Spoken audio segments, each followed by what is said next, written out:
Hi mga B, for today's video, itutur ko nga po pala kayo sa aking bahay. Tara, mga B. So first, itutur ko kayo sa aming pamingganan kung sa Tagalog lagayan ng mga pinggan. Ayan.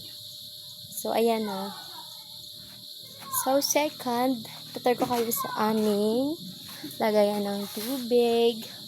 Ayan, and ito yung mga picture ng aking anak. Ayan.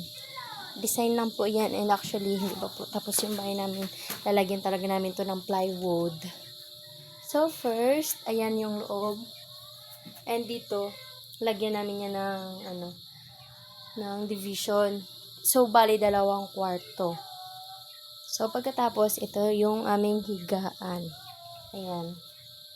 Na medyo makalat pa kasi hindi pa masyado naayos dahil wala talaga akong lagayan ng aming mga damit, so makalat pa.